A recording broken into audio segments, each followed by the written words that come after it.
दोस्तों, मैं मूलचंद प्रजापति आपके बीच हाजिर हो चुका हूँ पुनः। कल अपन ने हाईकोर्ट वाले उस बैच में साथियों अपन ने स्टार्ट किया था मेवाड़ का इतिहास, और उसी इतिहास को भी कंटिन्यू अपन करने वाले हैं। अगर अभी तक आपने हमारे चैनल को सब्सक्राइब नहीं किया तो साथियों चैनल को सब्सक्राइब कर लेना, साथ ही लाइक वाले बटन को जरूर दबा देना, बेल आइकन के घंटे को प्रेस करना। किसी भी प्रकार के free notes, free PDF, e notes प्राप्त करने के लिए साथियों डिस्क्रिप्शन में लिंक है, OR जाट वेबसाइट पर आप विजिट कर सकते हो। साथियों चलते हैं। कल अपन लास्ट टाइम ये बात की थी कि राघव चेतन नामक एक तांत्रिक, जिसको साथियों क्या कर दिया, दरबार से निकाल दिया था, धक्को देर बाहर काट दियो, बॉस ने उकसायो और बॉस बड़ोड़ा बॉस कंजार में लग्यो और बड़ोड़ा बॉस ने उकसायो क्यों देखी कि तुम सुंदरता, और सुंदरता देखने तो पद्मिनी देख, और ये पद्मिनी को लालच दियो साथियों। किसको? अरे अलाउद्दीन खिलजी ने साथियों लालच दियो। अलाउद्दीन खिलजी ने लालच दियो। राघव चेतन जा रहे कि अरे एक रतन सिंह की एक रानी है पद्मिनी, और भी पद्मिनी की सुंदरता तो देख सी, तो देख तो रह जा सी। और साथियों अब जो है अलाउद्दीन खिलजी जो है आक्रमण कर रहा है, कहाँ पर है साथियों? अलाउद्दीन खिलजी आक्रमण कर रहा है साथियों। अलाउद्दीन खिलजी जो है आक्रमण कर रहा है कहाँ पर? चित्तौड़ पर है। और चित्तौड़ पर आक्रमण जो कर रहा है उसके प्रमुख कारण आपसे पूछा जा रहा है कि अलाउद्दीन खिलजी के चित्तौड़ पर आक्रमण के प्रमुख कारण साथियों। तो प्रमुख कारणों में आप ध्यान रखना, समर सिंह ने कर व धन वसूला था गुजरात आक्रमण के समय अलाउद्दीन खिलजी के सेनापति उलुग खां से। साथियों कल मैंने आपको पढ़ाया था, जब अपन बात कर रहे थे समर सिंह के बारे में, मैंने कहा था कि उलुग खां के नेतृत्व में अलाउद्दीन खिलजी की सेना गुजरात अभियान पर जा रही थी, और गुजरात अभियान पर जाती हुई सेना से समर सिंह ने टैक्स वसूल किया, हाँ लूटपाट करी थी साथियों। उसी लूटपाट का परिणाम अलाउद्दीन खिलजी को गुस्सा आया था। अलाउद्दीन खिलजी ने पहले ही उलुग खां को कहा था कि नेम प्लेट पे नाम देख कर आना कि कौन है युद्ध लड़ने वाला, और कहां पर रोका है अपनी सेना को। मैंने कहा था ना, उलुग खां ने फोन किया था कि बॉस से बात कर लो कि बॉस है अलाउद्दीन खिलजी, दिल्ली दरबार की सेना जाने दो, हाँ। लेकिन समर सिंह नहीं माना साहब, टैक्स वसूल किया था। बस कारण यही था साथियों, समर सिंह का टैक्स वसूल करना अलाउद्दीन खिलजी के गुस्से का कहीं न कहीं कारण था, और आक्रमण कर डाला। दूसरा साथियों प्रमुख कारण बताया जा रहा है, चित्तौड़गढ़ सामरिक महत्व था। चित्तौड़गढ़ का सामरिक महत्व था क्योंकि गुजरात, मालवा, मध्य प्रदेश आदि से व्यापारिक मार्ग चित्तौड़गढ़ से होता था। यानी साथियों ये चित्तौड़गढ़ जो है, चित्तौड़गढ़ सामरिक दृष्टि से महत्वपूर्ण था क्योंकि गुजरात मार्ग, मालवा मार्ग और मध्य प्रदेश आदि के व्यापारिक मार्गों के ऊपर स्थित था चित्तौड़गढ़। अगर किसी भी सेना को इन तीनों स्थानों पर जाना पड़े तो चित्तौड़गढ़ से होकर गुजरे, और इतना महत्वपूर्ण होने के कारण ही साथियों यूँ कह सकते हैं कि चित्तौड़ पर आक्रमण किया था। किसने? अलाउद्दीन खिलजी ने, क्योंकि अलाउद्दीन खिलजी भी साथियों यह आपके साम्राज्यवादी शासक था, और साम्राज्यवादी शासक साथियों यह भी आपके दिग्विजय नीति को अपनाए हुए बैठा था, और यह भी चाहता था कि मैं संपूर्ण हिंदुस्तान को अपने कब्जे में कर डालूं, और इसीलिए साथियों इसने चित्तौड़गढ़ पर आक्रमण किया होगा। अगला साथियों अलाउद्दीन खिलजी की साम्राज्यवादी नीति, मैंने आपको बता दी है साम्राज्यवादी नीति यानी अपने साम्राज्य का विस्तार करना चाहता था, इसलिए भी साथियों आक्रमण किया होगा। साथियों 1540 ईस्वी में मलिक मोहम्मद जायसी ने पद्मावत ग्रंथ में लिखा, इस ग्रंथ में पद्मावती को पाने की लालसा थी अलाउद्दीन खिलजी की। यानी साथियों मलिक मोहम्मद जायसी जो है यह आपके 1540 ईस्वी में साथियों लिखता है पद्मावत ग्रंथ, और इस पद्मावत ग्रंथ में कहता है कि अलाउद्दीन खिलजी ने जो आक्रमण किया वो पद्मिनी को प्राप्त करने की लालसा लेकर किया था। यानी साथियों पद्मिनी की सुंदरता का बखान जो है आपके, मैंने आपको पहले ही कर दिया, तो बार बार सुंदरता का बखान करने का कोई मतलब नहीं है। अलाउद्दीन खिलजी ने चित्तौड़ दुर्ग पर साथियों जनवरी 1303 ईस्वी को आक्रमण किया। कब किया था? जनवरी 1303 ईस्वी में आक्रमण किया है, और खिलजी ने चित्तौड़गढ़ को क्या कर लिया? घेर लिया। बिल्कुल साथियों चित्तौड़गढ़ को पूर्ण रूप से घेर डाला अलाउद्दीन खिलजी ने। अब रावल रतन सिंह और अलाउद्दीन खिलजी आमने सामने खड़े हैं।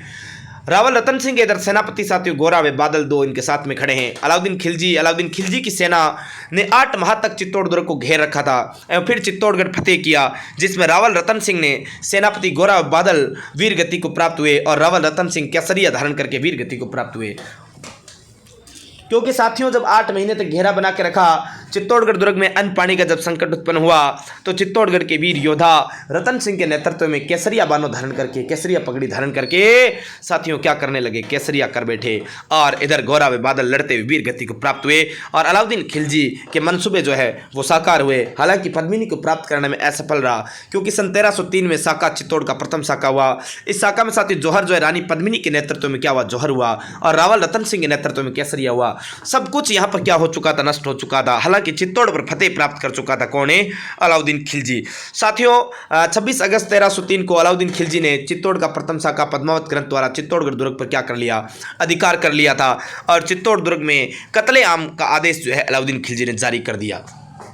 कत्लेआम का मतलब होता है जो भी साथियों मेवाड़ी सरदार, जो भी मेवाड़ी व्यक्ति, मेवाड़ की जनता अगर आपको दिखाई दे तो उनका सर धड़ से अलग कर दो, यानी नरसंहार करवाया। लगभग 30,000 लोगों को मौत के घाट उतरवा दिया किसने? अलाउद्दीन खिलजी ने। ऐसा क्रूर शासक था अलाउद्दीन खिलजी।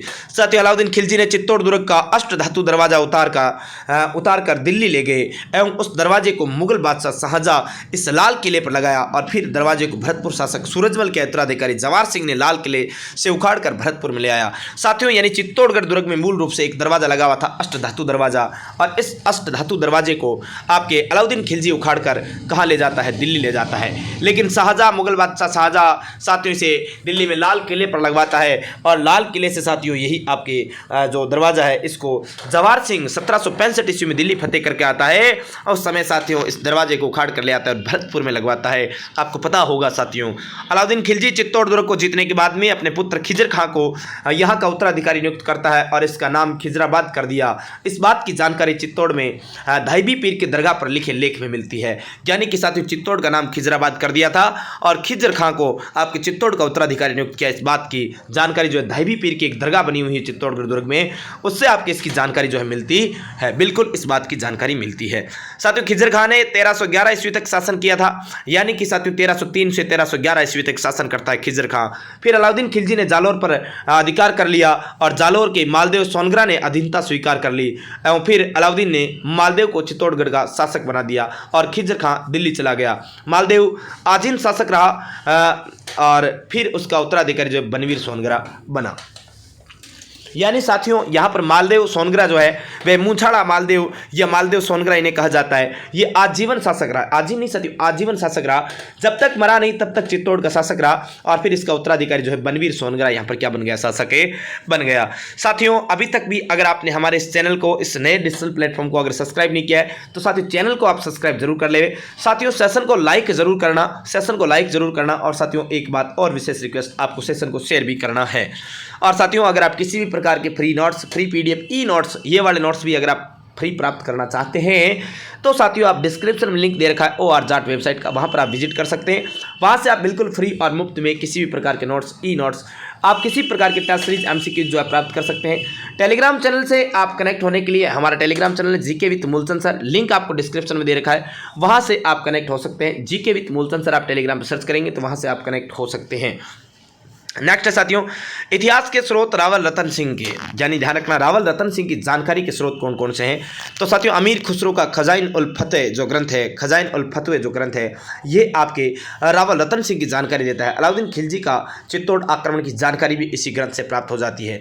साथियों मलिक मोहम्मद जायसी पद्मावत ग्रंथ 1540 में आपके लिखा गया था, यहाँ से भी रतन सिंह की जानकारी प्राप्त होती है।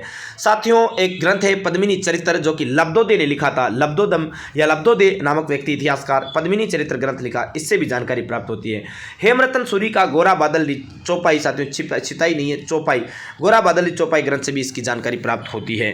सिसोदिया वंश मेवाड़ का, साथियों अब यहाँ से वंश स्टार्ट होता है सिसोदिया वंश, क्योंकि साथियों रतन सिंह का जो एक प्रकार का शासन था वो खत्म हो चुका और एक तरफ से चित्तौड़गढ़ जो है वो या तो सीधा कह सकते हैं कि दिल्ली दरबार का अधीन हो गया या यहाँ पर जालोर के शासक जो अब क्या कर रहे थे? अधिकार कर रहे थे। अलाउद्दीन खिलजी ने चित्तौड़ पर अधिकार तब 2 गोहिल सरदारों को सिसोदा गांव भेजा गया था, यानी कि 2 गोहिल सरदारों को कहां पर भेज दिया गया था? साथियों सिसोदा गांव भेज दिया गया था और सिसोदा शासक अरी सिंह का पुत्र राणा हमीर था, यानी सिसोदा का शासक था अरी सिंह और इस अरी सिंह का पुत्र राणा हमीर था। इन्होंने चित्तौड़ पाने के लिए संघर्ष किया और चित्तौड़ पर आक्रमण कर डाला साथियों, और चित्तौड़ शासक बनवीर सोनग्रा को हराकर राणा हमीर चित्तौड़गढ़ दुर्ग क्या कर लेते हैं? जीत लेते हैं। गोहिल वंश की दूसरी शाखा सिसोदिया वंश, जिसकी स्थापना राणा हमीर ने की थी, यानी गोहिलों की एक शाखा है साथियों सिसोदिया शाखा, और इसकी स्थापना कौन करता है? राणा हमीर जो है इस शाखा की क्या करते हैं? स्थापना करते हैं। अब साथियों शासक बने हैं राणा हमीर। राणा हमीर 1326 से लेकर 1364 ईस्वी तक आपके चित्तौड़ के क्या रहे? शासक बने रहे। राणा हमीर सिसोदा ठिकाने का जागीरदार था, पहली बात तो ये सिसोदा ठिकाने के जागीरदार हुआ करते थे एवं सिसोदा ठिकाने के जागीरदार होने के कारण ये सिसोदिया कहलाए। क्या कहलाए? सिसोदिया कहलाए। सिसोदिया वंश की नींव राणा हमीर जो है आपके सिसोदिया वंश की चित्तौड़ में अब नींव रख चुके हैं और मेवाड़ के प्रथम शासक जिन्होंने सर्वप्रथम राणा की उपाधि धारण की वह शासक भी आपके कौन हो जाएंगे? हमीर हो जाएंगे। यानी कि साथियों एक तो इतिहास में हमीर देव चौहान हुए हैं, जिनका जिक्र अपन रणथंभौर के इतिहास में जब बात करते हैं तो रणथंभौर दुर्ग में राणा हमीर देव की चौहानों की अपन बात करते हैं, हमीर देव की, यानी कि कदली फलत सिंह सुवन सतपुरुष वचन कदली फलत के बार और तिरिया तेल हमीर हट चढ़े ना दूजी बार। ऐसा जो जानकारी है वह आपके हमीर देव चौहान के बारे में प्राप्त होती है। लेकिन ये राणा हमीर है मेवाड़ के उद्धारक, एक बार से अपन कहे तो ये इनको कहा जा सकता है। हालांकि मेवाड़ का उद्धारक तो भामाशाह को कहा जाता है। साथियों महाराणा कुंभा के द्वारा लिखाए गए ग्रंथ जो है यह आपके कुंभलगढ़ प्रशस्ति, विजय स्तंभ प्रशस्ति, रसिक प्रिया, इन तीनों में राणा हमीर को 2 उपाधियां दी गई है। महाराणा कुंभा के द्वारा कितनी उपाधियां? 2 उपाधियां दी गई है।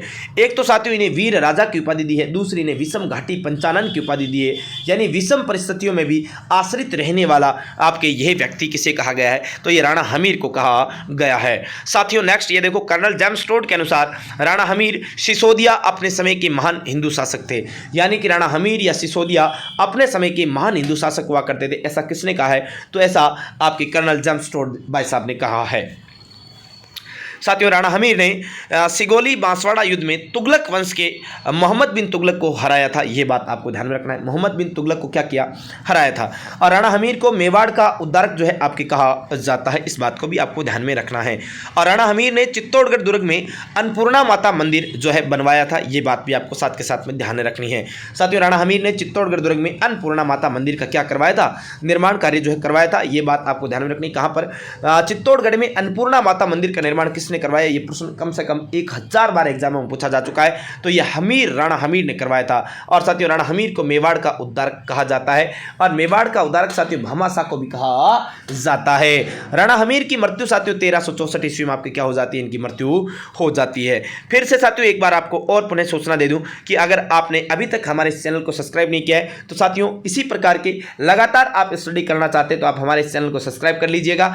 बेल आइकन के घंटे को प्रेस करके लाइक वाला बटन भी जरूर दबा देना। साथियों टेलीग्राम चैनल पर विजिट करने के लिए GK with Moolchand sir Telegram channel पर आप विजिट कर सकते हैं। साथ ही साथियों किसी भी प्रकार के फ्री नोट्स, ई नोट्स, ई पीडीएफ या एमसीक्यू प्रश्नों की बात करें या साथियों किसी भी प्रकार की फ्री टेस्ट सीरीज की बात करें तो आप विजिट कर सकते हैं OR जाट वेबसाइट पर, लिंक आपको डिस्क्रिप्शन में मिल जाएगा। नेक्स्ट है साथियों राणा छत्र सिंह। राणा छत्र सिंह की बात करें तो ये 1364 से लेकर 1382 ईस्वी तक आपके मेवाड़ के क्या रहे साथियों? शासक रहे हैं।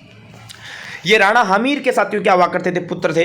और साथियों राणा छत्र सिंह ने अजमेर जीता और मेवाड़ में मिला लिया। पहली बार अजमेर को जीतकर मेवाड़ में मिलाया छत्र सिंह ने। अजमेर में अजय मेरू दुर्ग का परकोटा पृथ्वीराज सिसोदिया, जिन्हें उड़ना राजकुमार ने इस दुर्ग का परकोटा बनवाया। इसलिए इस दुर्ग को किस नाम से? तारागढ़ दुर्ग के नाम से जाना जाता है। क्योंकि साथियों आगे अपन बात करेंगे, ये जो पृथ्वीराज सिसोदिया है इनकी पत्नी का नाम था ताराबाई, और ताराबाई के कहने पर ही साथियों ताराबाई के नाम पर इन्होंने जो आपके अजमेर का किला था उसका नामकरण क्या कर दिया? उसका नामकरण जो है साथियों क्या कर दिया था? उसका नामकरण तारागढ़ दुर्ग कर दिया था। इसी दुर्ग को गढ़बिठली दुर्ग भी कहा जाता है क्योंकि बिठली पहाड़ी पर स्थित है। साथियों अगला है राणा छत्र सिंह ने भीलवाड़ा पर विजय की और मेवाड़ में विलय कर लिया, यानी अजमेर के बाद में भीलवाड़ा पर विजय प्राप्त की और भीलवाड़ा को भी किस में मिला लिया है? तो यह भी आपके मेवाड़ में मिला लिया गया है। बिल्कुल साथियों विशेष बात यहाँ पर यह भी आपको ध्यान में रखनी है।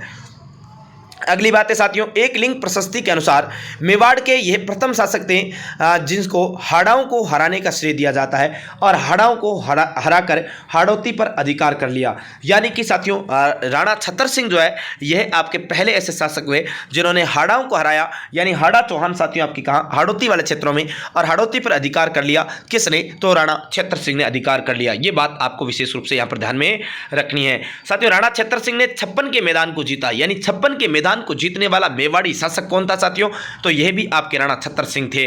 राणा छत्र सिंह के काल में मेवाड़ मालवा संघर्ष शुरू हुआ। साथियों मेवाड़ और मालवा का जो संघर्ष है वह भी किसके काल में? राणा छत्र सिंह के काल में आपके प्रारंभ हुआ, क्योंकि साथियों राणा छत्र सिंह ने मालवा शासक दिलावर खां को मार दिया था।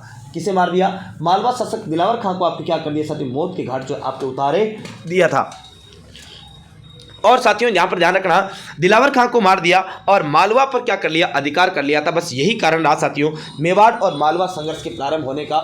ये एक प्रमुख कारण क्या है? आपके रहा है। इस बात को भी आपको ध्यान में रखना है। यानी कि मेवाड़ और मालवा के संघर्ष के प्रारंभ होने का प्रमुख कारण कौन रहा, तो ये आपके राणा छत्तर सिंह रहे। और छत्तर सिंह क्यों रहे साथियों, क्योंकि छत्तर सिंह ने आपके दिलावर सिंह की बात करें तो यहाँ पर दिलावर सिंह की बात करें तो दिलावर सिंह को टपका दिया, और टपकाने के बाद साथियों आपके क्या कर दिया है, दिलावर सिंह को टपकाने के साथ ही साथियों यहाँ पर बड़ा महत्वपूर्ण कार्य किया कि मालवा पर अधिकार भी कर लिया है। साथियों राणा छत्तर सिंह की दासी जो है खातिन थी, दासी का नाम क्या था, खातिन था, यानी खातिन। साथियों इनकी खातिन की बात करें, इन खातिन के दो पुत्र हुआ करते थे, एक का नाम था चाचा और एक का नाम था मेरा। क्या नाम था, चाचा और मेरा। साथियों इतिहासकारों के अनुसार बूंदी विजय के दौरान राणा छत्तर सिंह मारे गए थे। क्या कर गए, बूंदी विजय के दौरान साथियों राणा छत्तर सिंह जो है मारे गए थे, और उस समय बूंदी का शासक लाल सिंह था। साथियों कौन था, लाल सिंह जो है इस समय आपके बूंदी के शासक हुआ करते थे। अब साथियों राणा छत्तर सिंह के बाद में राणा लाखा या राणा लक्ष्य सिंह जो है आपके 1382 से 1421 ईस्वी तक आपके मेवाड़ के शासक बन जाते हैं।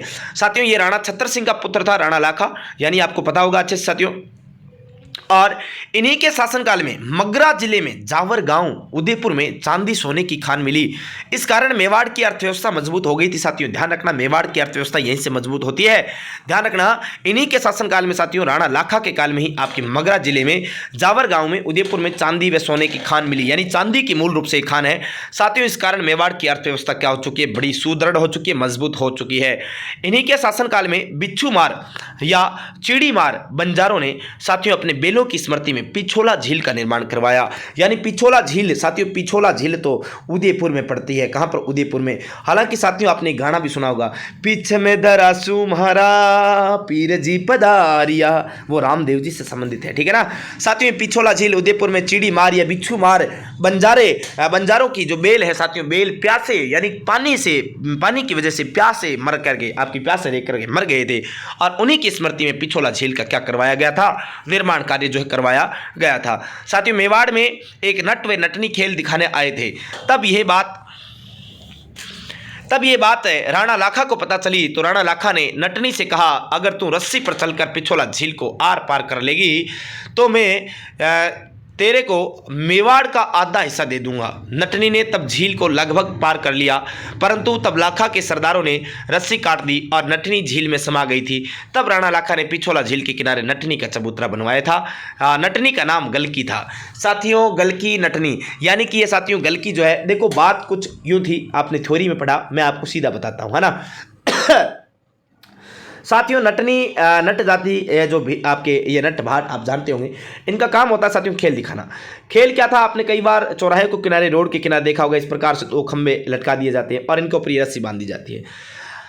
नटनी साथियों इस रस्सी के ऊपर खड़ी खड़ी आपके क्या करती है, नृत्य करती है, पूरा पूरा नृत्य दिखाती है। और राणा लाखा को किसी ने कहा रे कि ऐसे सिंगल रस्सी के ऊपर आपकी क्या कर देती है, एक महिला गलकी जिसका नाम है गलकी, और ये गलकी आपके क्या कर देती है, नृत्य कर देती है और बहुत लंबे समय तक कर देती है। तो राणा लाखा ने कहा रे ये तो अगर ऐसी बात है तो आप मेरे सामने लाओ और इस पिछोला झील को अगर पार करके दिखा दे नृत्य करते करते, तो मैं उसको आधा मेवाड़ दे दूँ। साथियों क्या दे दूँ, आधा मेवाड़ दे दूँ। और नटनी ने शर्त मंजूर की और गलकी नटनी जो है वह आपके रस्सी पर नृत्य करते हुए जो पिछोला झील है उसको आधे से ज़्यादा पार कर बैठी। तब राणा लाखा के सरदारों को लगा रहे ये राणा तो पागल है और कहीं आधा मेवाड़ चला ना जाए, और नट जाति के लोगों के हाथों में अगर मेवाड़ चला गया तो हम अपने आगामी पूर्वजों को और अपने आने वाली पीढ़ियों को क्या मुंह दिखाएंगे। और इसलिए साथियों क्या कर दिया, उस रस्सी को सरदारों ने काट दिया और रस्सी कटते ही नटनी आपकी पिछोला झील में समा गई, गिर गई और गिरने से उसकी मृत्यु हो गई। उसके बाद राणा लाखा ने यहाँ पर नटनी का चबूतरा बनवाया था। वर्तमान में पिछोला झील में जग मंदिर में जग महल है एवं पिछोली गांव में होने के कारण ये पिछोला झील है। ये बात आपको ध्यान में रखनी है।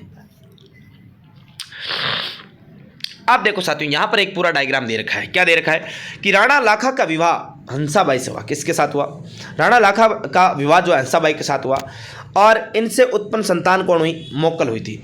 साथियों राणा लाखा के दो पुत्र ऑलरेडी थे, एक का नाम चूड़ा सिसोदिया, एक का नाम राघदेव था।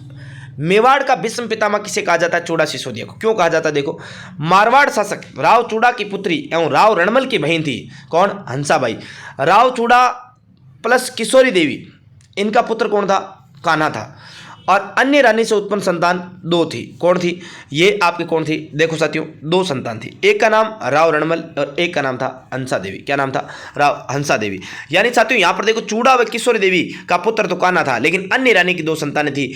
और साथियों राव चूड़ा वे प्रतिहारों के साथ मिलकर मंडोर जीता और तुर्कों को हराकर प्रतिहारों ने मंडोर अपनी पुत्री किशोरी को दे दिया था। तब राव चूड़ा अपने राज्य का मंडोर पर राजा कान्हा को बना देते हैं और रणमल व हंसाबाई को मारवाड़ से निकालने के बाद मेवाड़ आ जाते हैं। यानी ये मेवाड़ आ गए साथियों। अब मारवाड़ शासक राव रणमल अपनी बहन हंसाबाई का विवाह जो है चूड़ा सिसोदिया के साथ करना चाहते थे। किसके साथ? चूड़ा सिसोदिया के साथ करना चाहते थे। परंतु जब पहली बार राणा लाखा के हाथ में नारियल दिया तो चूड़ा सिसोदिया ने मना कर दिया और बोले विवाह तो मेरे पिता यानी राणा लाखा के साथ होगा। तब रणमल ने कहा कि मेरी एक शर्त है, राणा लाखा व हंसाबाई से उत्पन्न संतान ही मेवाड़ का शासक होगा। राणा लाखा के बाद इस कारण चूड़ा सिसोदिया को मेवाड़ का भीष्म पितामह कहा जाता है। देखो साथियों, पूरी कहानी समझाता हूँ। ये आपने थ्योरी पढ़ ली। हुआ क्या, मान लो ये एक इस प्रकार से दरबार चल रहा था और दरबार की मेन कुर्सी है। यहाँ पर आपके लाखा जी बैठे हैं। कौन बैठे? लाखा जी बैठे। यहाँ पर अन्य दरबारी बैठे हैं, इधर ये दरबारी बैठे हैं और इधर भी ये दरबारी बैठे हैं। यहाँ से एंट्री हुई रणमल की, यहाँ से एंट्री हुई रणमल की और रणमल के हाथ में नारियल देखकर जो है लाखा हंस पड़े। हाँ, कि मुझ बुढ़े को 80 साल का बूढ़ा है और मुझ बुढ़े का विवाह के लिए नारियल लेकर आए रणमल। और ये इस बात पर हंस पड़े और हंस पड़े तो ये खिल्ली से उड़ा दी एक प्रकार से। फिर रणमल ने कहा, अरे मैं तो ये नारियल जो है किसके लिए लेकर आया हूँ? मैं ये नारियल तो आपके पुत्र चूड़ा के लिए लेकर आया हूँ। तो चूड़ा उसी समय दरबार में था और चूड़ा को बुरा लगा, रे भाई पिताजी ने ये ऐसी टटोली कर ली है और पिताजी का मन है शादी करने का, तो मैं इस शादी को नहीं कर सकता। और उन्होंने रणमल को मना कर दिया, मैं शादी नहीं करूँगा, अब तो शादी तो पिताजी ही करेंगे। और फिर दरबारियों ने भी ठाके लगाते हुए कुछ बातें कह दी होगी। हाँ, मज़ा आया। फिर डोकरा की विवाह हो रहा है और तो रणमल ने कहा कि मैं विवाह तो कर दूंगा राणा लाखा से भी, लेकिन मेरी शर्त है कि राणा लाखा व हंसाबाई से जो संतान होगी वही मेवाड़ की शासक बनेगी। बोले ठीक है। चूड़ा को मंजूर। हालांकि चूड़ा और राघव देव दो ऑलरेडी संतान थी किसकी? कुंभा की, सॉरी लाखा की। अब चूड़ा ने बड़ा पुत्र होने के कारण प्रतिज्ञा ले ली कि मैं मेवाड़ का आजीवन शासक नहीं बनूंगा। यानी कि जो हंसाबाई की कोख से जो संतान होगी वही आपके क्या बनेगी? शासक बनेगी। और यह प्रतिज्ञा ही आपके इन्हें, इसीलिए इन्हें भीष्म पितामह कहा जाता है। राणा लाखा की मृत्यु साथियों 1421 में हुई थी और 1421 से 33 महाराणा मोकल यानी कि अब जो हंसाबाई के पुत्र है, इनकी माता का नाम हंसाबाई था। राव रणमल मारवाड़ की बहन वे राव चूड़ा की पुत्री थी, बता दिया आपको। और पिता राणा लाखा थे। इनकी रानी यानी विवाह यानी कि मोकल का विवाह जो सौभाग्य देवी के साथ में हो साथियों। और सौभाग्य देवी यानी राणा मोकल व सौभाग्य देवी से उत्पन्न संतान जो है उसका नाम क्या था? कुंभा था। यहाँ पर देखना, चित्तौड़ दुर्ग में परमार शासक भोज ने त्रिभुवन नारायण जो है मंदिर या भोज मंदिर भी इसे कहा जाता है, इसका निर्माण करवाया। इस मंदिर का पुनः निर्माण जो है आपकी मोकल ने करवाया। किसने करवाया? मोकल ने करवाया। और इस मंदिर का नाम मोकल मंदिर भी है। पुनः निर्माण के बाद में इसका नाम समिदेश्वर मंदिर जो भगवान शिव का मंदिर है, ये बात आपको ध्यान में रखना है। इनके दरबारी विद्वान योगेश्वर भट्ट व विष्णु भट्ट हुआ करते थे। किसके? राणा मोकल की बात हो रही है। राणा मोकल के दरबारी विद्वान योगेश्वर भट्ट व विष्णु भट्ट थे साथियों, ये बात आपको विशेष ध्यान में रखनी है। और इनके दरबारी शिल्पा फन्ना पन्ना मन्ना 3 शिल्पी हुआ करते थे। किसके? राणा मोकल के। साथियों, इनके काल की प्रमुख घटना जिलवाड़ा अभियान। ये जिलवाड़ा अभियान पर जा रहे थे साथियों। जिलवाड़ा वर्तमान गुजरात वर्तमान में है, ये गुजरात में है। और ये अभियान 1433 ईस्वी में आपके करने जा रहे थे। अहमदाबाद ये अभियान इसको आप कहते हैं, कई जगह क्या कहा जाता है इसे? अहमदाबाद अभियान भी कहा जाता है। गुजरात के कुछ स्थान पर विजय के अभियान सेना के साथ में ये आपके गए हुए थे। गुजरात के कुछ स्थान पर विजय के अभियान सेना के साथ में थे। जिलवाड़ा स्थान पर मेवाड़ राणा छतर सिंह के दासी पुत्र चाचा मेरा व उनके सहयोगी मेहपा पंवार, इन्होंने राणा जो मोकल है इसकी क्या कर दी? हत्या कर दी 1433 में। राणा मोकल का पुत्र कुंभा यहाँ से मेवाड़ आ गया था और हंसाबाई ने चित्तौड़गढ़ दुर्ग में राणा कुंभा का राज तिलक करवाया था। ये बात आपको ध्यान में रखनी है। और राव रणमल को चिट्ठी लिख बुलाती है और हंसाबाई और कुंभा का राज तिलक, हंसाबाई और राणा कुंभा का राज तिलक करवाया। और राव रणमल राणा कुंभा का रक्षक बने। और राव रणमल ने चाचा व मेरा का वध किया था और मेहपा पंवार मांडू चला गया था, फिर इसका भी वध कर दिया गया। साथियों देखो हुआ क्या था, यहाँ पर आपको एक बात बताता हूँ भाई। मोकल की हत्या क्यों हुई? मोकल की हत्या क्यों हुई? क्योंकि साथियों मोकल जब शासक बना तो इसका संरक्षक कौन बना था? इसका संरक्षक बना रणमल। कौन बना? रणमल। यानी कि रणमल मामा था और मामा का प्रभाव बहुत ज़्यादा बढ़ रहा था। रणमल ने साथियों फायदा ये उठाया कि संपूर्ण मेवाड़ में साथियों क्या कर दिया? राठौड़ी सरदारों को क्या कर दिया, बड़े बड़े पद पर नियुक्त कर दिया और राठौड़ी सरदारों को नियुक्त कर दिया। इससे मेवाड़ी सरदार बड़े परेशान हुए और इसीलिए चाचा मेरा व मेहपा पंवार ने पहले योजना बनाई कि रणमल को सल्टा दिया जाए, लेकिन फिर उन्होंने सोचा रे रणमल को सल्टा भी देंगे तो क्या हुआ, कोई और आ जाएगा। राठौड़ी सरदारों का प्रभाव कम थोड़ी होगा क्योंकि ये ननियाल वाले हैं। क्यों ना साथियों मोकल को सल्टा दिया जाए, यानी क्यों ना मोकल को सल्टा दिया जाए, यानी ना रहेगा बांस ना बजेगी बांसुरी, यानी ना रहेगा भांजा ना आएगा मामा। कुल मिला के बात यहीं पर सल्ट गई। किया तो इसीलिए था, लेकिन अब शासक कौन बन गया साथियों, कुंभा बन गया। कुंभा शासक बनते ही साथियों दो कस्में खाता है, एक तो मेवाड़ में बढ़ते राठौड़ों के प्रभाव को कम करना और दूसरा कि पिता के हत्यारों का बदला लेना। यानी राणा कुंभा की उपाधियों का वर्णन साथियों कुंभलगढ़ प्रशस्ति विजय स्तंभ प्रशस्ति में मिलता है। साथियों महाराणा कुंभा की उपाधि की बात करें, अभिनव भट्टाचार्य संगीत प्रेमी होने के कारण, हिंदू सुल्तान महान हिंदू शासक होने के कारण, राणो रासो साहित्यकारों का आश्रयदाता होने के कारण, हाल गुरु पहाड़ी दुर्गों का स्वामी होने के कारण, राजगुरु, परम गुरु, छाप गुरु, महाराजा धीराज, महाराजा टोडरमल आदि कई सारी उपाधियां थी। और ऐसे कुल मिलाकर आपके सामने महाराणा कुंभा के पास कुल 108 उपाधियां थी। कितनी उपाधियां? 108 उपाधियां थी।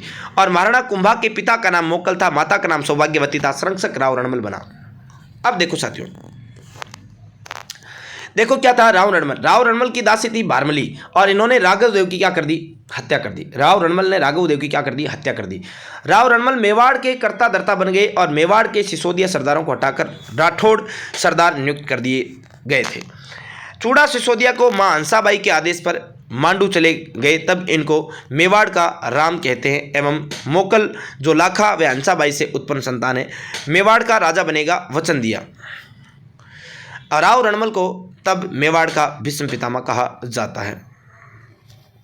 राव रणमल को तब मेवाड़ का क्या कहा जाता है, भीष्म पितामह कहा जाता है। साथियों चूड़ा सिसोदिया को मां हंसाबाई के आदेश पर कहा मांडू चले गए, तब इनको मेवाड़ का राम कहा जाता है। क्या कहा जाता है, मेवाड़ का राम। एवं मोकल जो लाखा व हंसाबाई से उत्पन्न संतान है मेवाड़ का राजा बनेगा वचन दिया। वह राव रणमल तब मेवाड़ का क्या कहलाया, भीष्म पितामह कहलाए। हालांकि मेवाड़ का भीष्म पितामह साथियों किसे कहा जाता है, तो ये मेवाड़ का भीष्म पितामह साथियों किसे कहा जाता है, तो ये आपके चूड़ा सिसोदिया को कहा जाता है। मेवाड़ सरदार राणा राघव देव की हत्या राव रणमल व इनके पुत्र जोधा ने की थी। तब मेवाड़ सरदार नाराज हो गए और सभी मेवाड़ी सरदार मांडू चले गए और चूड़ा सिसोदिया को मेवाड़ लेकर आए। चूड़ा सिसोदिया राणा कुंभा से मिला और समझाया। तब राणा कुंभा व चूड़ा सिसोदिया ने राव रणमल की हत्या की योजना चित्तौड़गढ़ दुर्ग में बनाई थी और इस योजना में राव रणमल की दासी भारमली ने साथ दिया और साथियों 1436 ईस्वी में चित्तौड़गढ़ दुर्ग में राव रणमल की हत्या कर दी गई। यानी साथियों हुआ क्या था, एक दासी का नाम था भारमली। ये भारमली साथियों देखो, ये रही भारमली, ये भारमली देखो, एक तरफ से ये कुंभा की सेटिंग है और दूसरी तरफ ये आपके रणमल की क्या है, दासी है। रणमल ने भारमली को कहा रे जा कुंभा को झेड़ दे दे। कुंभा ने, ये भारमली दौड़ी दौड़ी आई कुंभा के पास, कहा रे मैं तुमसे प्रेम करती हूँ, लेकिन वो रणमल कह रहा है कुंभा को झेड़ दे दे। कुंभा ने कहा भारमली मेरे काम करेगी, बोले क्या, बोले जहर दे दे। किसको, रणमल को। भारमली ने अब की बार जहर टिका दिया किसको, रणमल को, और रणमल की क्या होगी, हत्या होगी साथियों। इस हत्या के दौरान राव जोधा चित्तौड़ दुर्ग में था। तब राठौड़ों सरदारों ने आवाज लगाई, भाग सके तो भाग जोधा थारो रणमल मारो जाए, है कि भाग सके तो भाग जोधा थारो रणमल मारो जाए। राव जोधा वहां से मारवाड़ आ गए और मारवाड़ में मंडोर ने जाकर कहानी गांव जो है साथियों वहाँ छिप गए, परंतु राणा कुंभा की सेना इसका पीछा करती है और मंडोर दुर्ग पर अधिकार कर लेती है और चूड़ा सिसोदिया इसी दुर्ग में रहता है। कुछ समय पश्चात आला हिंगोला को मंडोर दुर्ग का किलेदार बनाकर मेवाड़ आ गए और 15 वर्ष बाद राव जोधा आला हिंगोला को मारकर मंडोर पर अधिकार कर लेता है। ये बात आपको ध्यान में रखनी है, मेवाड़ के इतिहास में पढ़ेंगे पूरी। अब मेवाड़ में मारवाड़ संघर्ष जारी रहा। हंसाबाई ने दोनों के मध्य आवल बावल की संधि जो है करवाई थी और इस संधि में राणा कुंभा ज्येष्ठ पुत्र रायमल का विवाह जो है यानी कि इस संधि में राणा कुंभा का जो ज्येष्ठ पुत्र रायमल, इसका विवाह जोधा की ज्येष्ठ पुत्री श्रृंगार देवी के साथ हुआ और यह संधि 1453 ईस्वी में हुई और राणा कुंभा व राव जोधा के मध्य संधि हुई। मध्यस्थता हंसाबाई करती है साथियों यहाँ पर। और महाराणा कुंभा के प्रमुख सैनिक अभियान साथियों, अब महाराणा कुंभा के प्रमुख सैनिक अभियानों की यहाँ पर बात जो है इसकी चर्चा साथियों अपन करेंगे अपनी नेक्स्ट क्लास में। कब करेंगे, नेक्स्ट क्लास में साथियों। नेक्स्ट क्लास में अपन इसकी चर्चा करने वाले हैं कि महाराणा कुंभा के प्रमुख सैनिक अभियान कौन से थे। और नेक्स्ट क्लास में जो है अपन लगभग साथियों कोशिश करेंगे कि काफ़ी हद तक मेवाड़ को कंप्लीट करें और लगभग 4 घंटे की 4 क्लास में साथियों मेवाड़ जो है अपने क्या करने वाले, कंप्लीट करने वाले हैं साथियों। वीडियो को अगर आपने अंत तक देखा तो आपका बहुत ही धन्यवाद साथियों। क्या बहुत बहुत धन्यवाद। चैनल को आपने अभी तक सब्सक्राइब नहीं किया तो साथियों पहले आप चैनल को क्या करना, सब्सक्राइब करना। सेशन साथियों अगर आपको पसंद आए तो सेशन को लाइक करना, शेयर तो जरूर करना ही करना साथियों, शेयर तो करना ही करना है, इस बात को आपको ध्यान में रखना, शेयर भी करना है।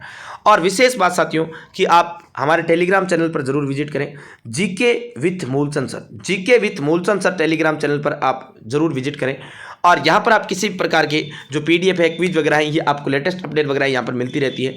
और साथियों किसी प्रकार की फ्री नोट्स, यानी जैसे ये नोट्स आप पढ़ रहे हो, ये फ्री नोट्स है, हस्तलिखित नोट्स है, पीडीएफ वगैरह है, एमसीक्यू प्रश्न वगैरह है, या साथियों मैं यूँ कहूँ कि किसी भी सब्जेक्ट से संबंधित या किसी एग्जाम को रिलेटेड आपकी जो मैं यूँ कहूँ टेस्टरी जो है बिल्कुल फ्री में अगर प्राप्त करना चाहते हो तो आप OR-JAT वेबसाइट पर विजिट करें, लिंक आपको डिस्क्रिप्शन में दे रखा है। साथियों इसी आशा के साथ आप चैनल को सब्सक्राइब करेंगे, लाइक करेंगे, शेयर करेंगे। इसी आशा के साथ पुनः आपसे एक नई वीडियो में कल इसी मेवाड़ के आगामी पार्ट में मिलेंगे। तब तक के लिए आपको बहुत बहुत धन्यवाद। नमस्कार, जय हिंद, जय भारत, राम राम।